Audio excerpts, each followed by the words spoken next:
de ministrar a palavra de Deus, ele adorar o Senhor também. Não vou cantar igual a irmã do irmão Antônio, mas eu vou arranhar aqui em nome de Jesus. Aleluia. Glória a Deus. E você já pode abrir sua Bíblia no comecinho da Bíblia, em Êxodo, aleluia, no capítulo 2, do verso 1. Como se trata de um culto de família, nós iremos ministrar somente 20 minutos, porque eu gostaria de tratar com os irmãos alguma coisa que a gente está começando. Quem é liderança da igreja, né, vai aqui pintar, alguns que vão entrar também aí. Glória a Deus, para a gente poder continuar avançando. A obra de Deus não para, né? E nós temos que estar pronto, porque o céu, a Bíblia diz que o céu é tomado por esforço, e o bom soldado que milita na guerra não pode parar. A guerra continua, ela é contínua. Glória a Deus. Medite na letra do Salmo.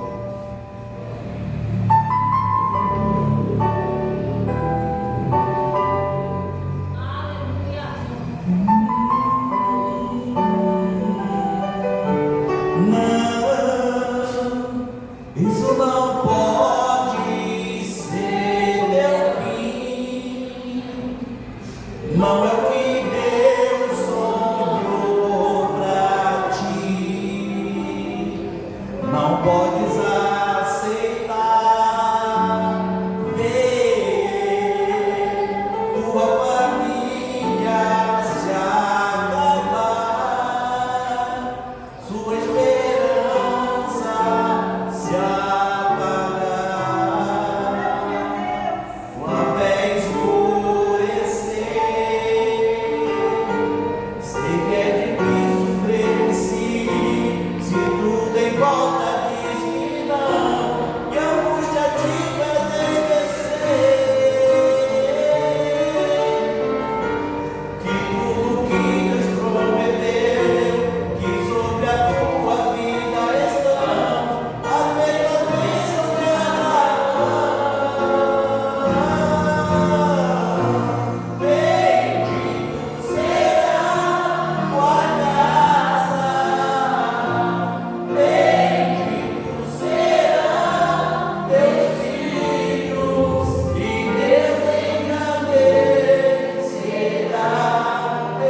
encontraram isso no capítulo 2, no verso 1, aleluia, fala do nascimento de Moisés, aleluia. Diz assim, nós vamos ler de forma alternada, do versículo 1 do capítulo 2 até o versículo 10, amém? Eu vou ler o primeiro versículo, aqui o segundo, e assim no último a gente lê todo mundo junto. E foi-se que um varão da casa de Levi casou-se com uma filha de Levi, e a mulher concebeu e teve um filho, e vendo que ele era formoso, escondeu por 3 meses, e não podendo porém mais escondê-lo, tomou uma arca de juncos e pertume, aleluia, está certo, né? Vamos ler o segundo, de pertume e pés, e pondo nela o menino, e pôs nós juntos à borda do rio, E sua irmã pôs-se para saber que havia de acontecer. E a filha de Faraó desceu a lavar-se no rio, e as suas donzelas, e passeavam pela borda do rio, e ela viu a arca no meio dos juncos, e enviou a sua criada e tomou. E a irmã viu o menino, e este o menino chorava, e moveu-se compaixão deles. Ele disse: os meninos dos hebreus é este. E então disse a sua irmã, a filha de Faraó: irei e eu chamar uma ama das hebreias, que crie este menino para ti. E a filha de Faraó disse: vá, e foi-se a moça chamou o menino. E ele então lhe disse à filha de Faraó: leva este menino e cria-o, e eu te darei teu salário. E a mulher tomou o menino e o criou. E sendo o menino já grande, ela trouxe a filha de Faraó, o qual adotou e chamou seu nome de Moisés, e disse: porque das águas tem tirado. Onde você está, queridos? Aleluia, Deus. Louvado seja Deus. Essa palavra é uma palavra muito interessante. Por que interessante? Como toda a Bíblia Sagrada é interessante, mas algumas palavras elas em algum momento elas vão nos impactar, elas vão trazer algo assim muito forte sobre as nossas vidas. E Moisés nasceu num período, vamos dizer assim, de muita dificuldade, porque Faraó começou com seus conselheiros e viu que o povo hebreu crescia muito, eles eram escravos no Egito. E algumas das pessoas dos seus conselheiros disse: olha, rei, nós temos que fazer alguma coisa para que a gente possa dar uma freada nessa natalidade aí do povo hebreu. E o rei disse: o que nós poderemos fazer? Obrigado. O que nós poderemos fazer? E algum deles disse: olha, coloca a parteira, e quando o menino for nascendo, vai lá e mata ele. Não deixa ele nascer com vida. Só que a Bíblia diz que Deus colocou um temor no coração dessas mulheres, e elas faziam os partos normal. E o faraó manda chamar essas parteiras, porque o que estava acontecendo? Ele continuava nascendo. Ela disse: olha, as mulheres hebreias, elas são muito fortes, então quando a gente chega lá para fazer o parto, ela já deu a luz, não tem como nós fazer isso. E aí surge uma segunda ideia maligna, louvado seja Deus, que seria a mais cruel de toda a história do povo hebreu, a primeira delas, porque eles passaram por muitas coisas, mas nesse período foi o primeiro momento, assim, vamos dizer, de muita dor do povo hebreu, porque as crianças elas eram pegadas das suas mães de 1 ano até 3 anos, de 0 ano até 3 anos de idade, e era lançada no rio, aos crocodilos do rio Nilo. Louvado seja Deus. E Moisés nasceu num período como esse. Só que Deus tinha um projeto na vida de Moisés, e de maneira alguma os projetos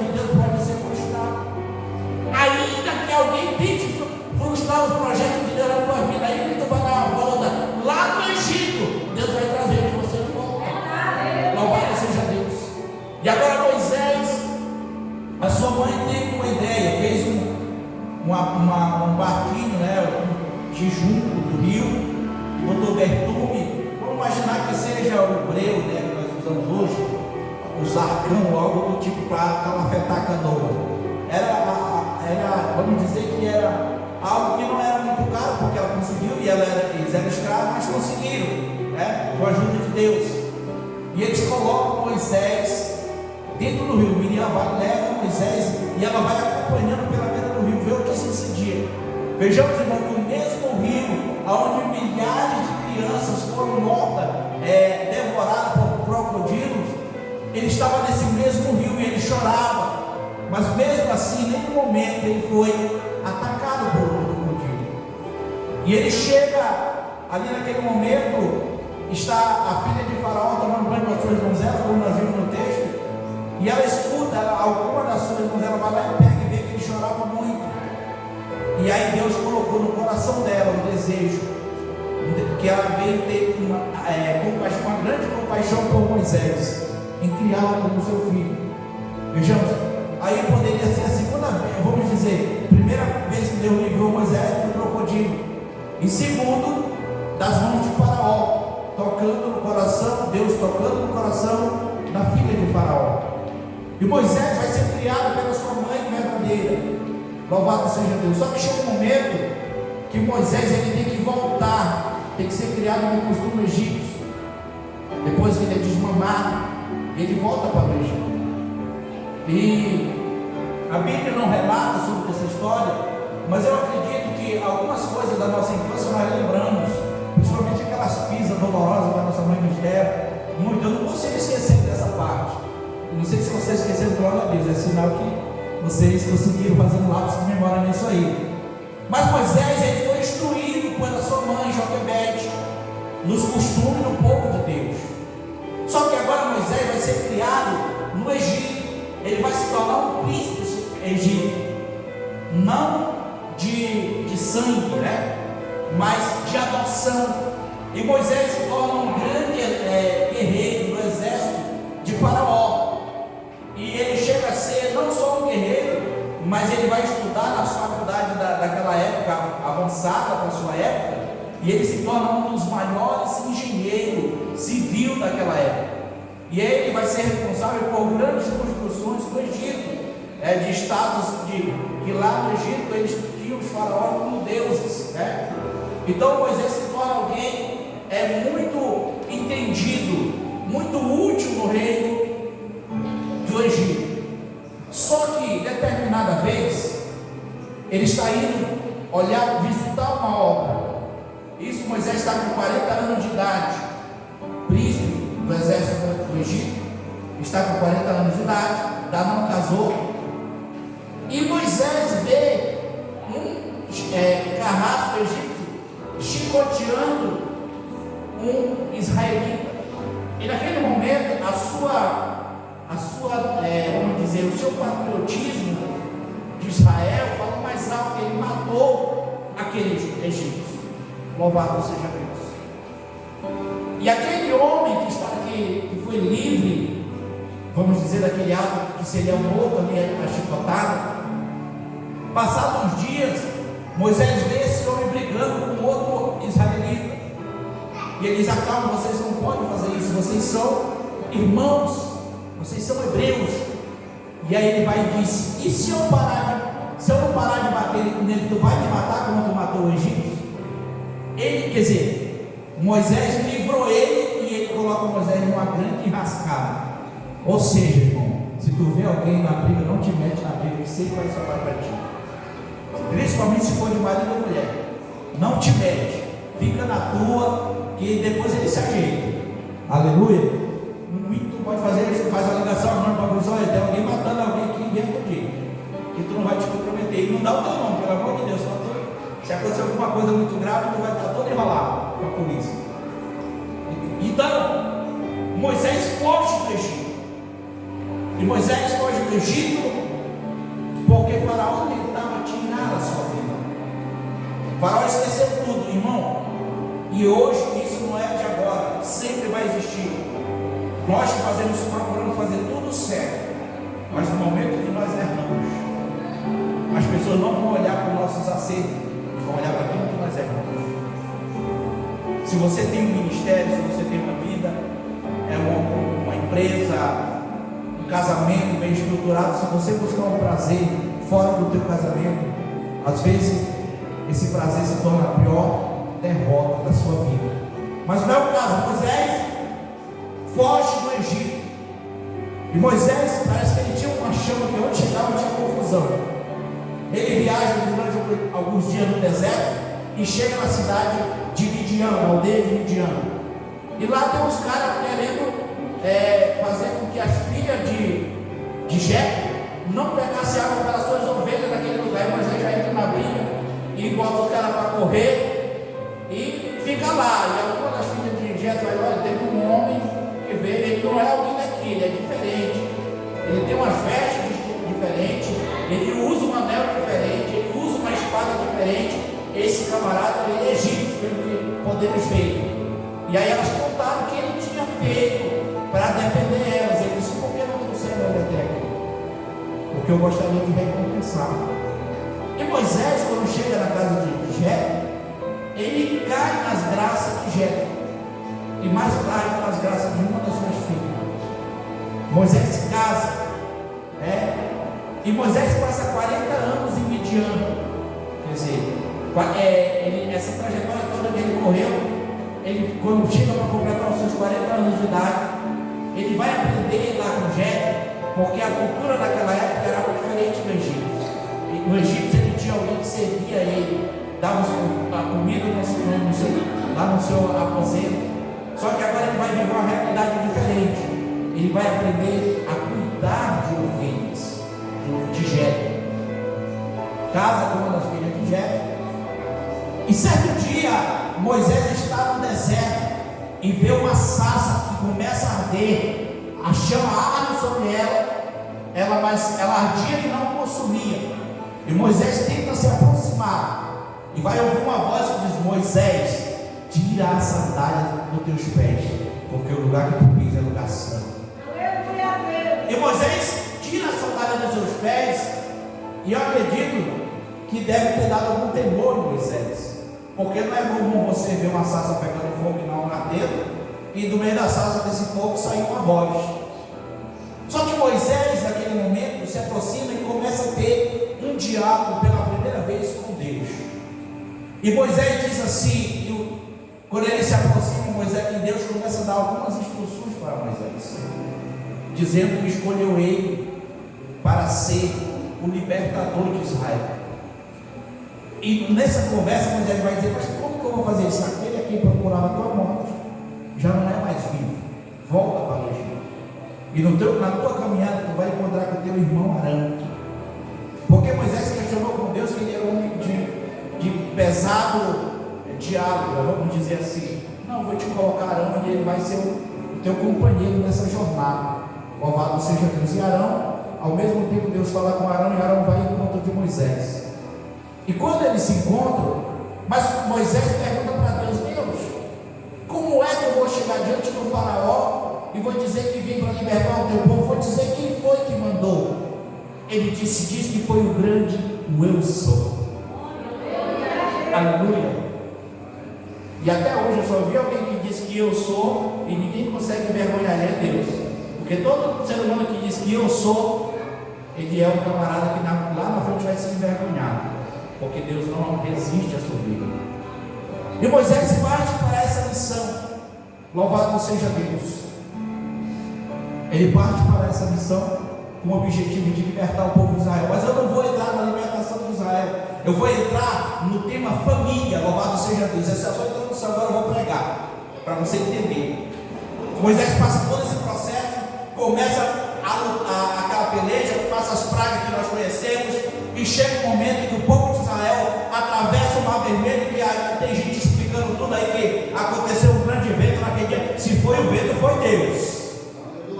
Eu não quero saber o que foi que você foi, Deus que abriu o mar. E agora eles estão já no deserto, e eles tinham uma promessa de passar 40 dias no deserto, e eles já vão desobedecendo a Deus, questionando a Deus, e chega um momento crucial para você entender. Miriam, que lá atrás foi alguém que levou Moisés para livrar a morte. Agora vem diante de um dilema, dizendo para Arão: porque ele não é nosso irmão? Como é que agora Deus só fala com ele? Porque agora só fala com ele o negócio? Quer dizer que lá não serviu para nada? E Arão vai na corda de Miriam. Não vai na corda de Miriam. Se você vê alguém falando mal de alguém, não vai na corda dessa pessoa, porque você vai colher a consequência junto. E Moisés está na sua casa, inocentemente, mas Deus diz: Moisés, vai lá e reúne com teus irmãos lá. E quando Moisés se reúne com eles, Deus diz: por que vocês se levantaram contra o meu servo Moisés, que inocentemente estava lá na sua casa? E essa ciumeira de Miriam e de Arão custou caro para eles. Miriam ficou leprosa pelo período, ficou leprosa, teve que se afastar do arraial, porque quem era leproso não podia ficar no meio do povo que não era leproso. E Moisés também, Arão também pagou o preço por isso. Louvado seja Deus. Então, o que é para você entender como é as coisas? Família não é uma coisa seletiva. A gente tem muitas pessoas que são felizes de ter nascido na família que eu nasci, mas tem gente que, se pudesse optar, não queria ter a família que tem. Mas é a sua família, você tem que amar do jeito que é. Nós não podemos mudar isso. Agora, amigo é seletivo. Se eu vejo que meu amigo é aquele amigo que não me traz amigo, entre aspas, eu não vou querer estar nessa amizade, porque o nosso melhor amigo é Jesus. A minha avó dizia que o meu melhor amigo é o meu inimigo que anda comigo. Ela falava isso. Sempre falava isso para nós. Quando a gente criança, ela sempre dava essas orientações. Então, Miriam ajudou Moisés a chegar, porque era o projeto de Deus. Agora Moisés alcança esse projeto. Ela orou junto com seu pai várias vezes para que Deus levantasse um libertador do povo de Israel da mão de Faraó. E Deus levanta Moisés. Agora Moisés está conduzindo o povo. Se não lhe bastasse o problema que ele tinha com o pessoal, agora a sua própria irmã se levanta contra a vida dele. Mas isso é família, e pagou um preço. Então, quando nós nos levantamos contra alguém da nossa família injustamente, o preço iremos pagar. Fica essa lição para nós nessa noite, queridos. Fica essa lição. A gente precisa conversar, porque essa mensagem daria para estender um pouco mais, mas senão vai ficar muito tarde. Eu preciso conversar com os irmãos, mas eu prometo que no outro dia eu vou dar uma esticada mais nessa mensagem, em nome de Jesus, se assim o Senhor nos permitir. Se não, vem outra de novo. Agora eu gostaria de chamar você que está com a sua família, vem aqui na frente. Seus familiares, pegue na mão da sua família aí. Quando eu digo família, eu falo marido e mulher, filhos.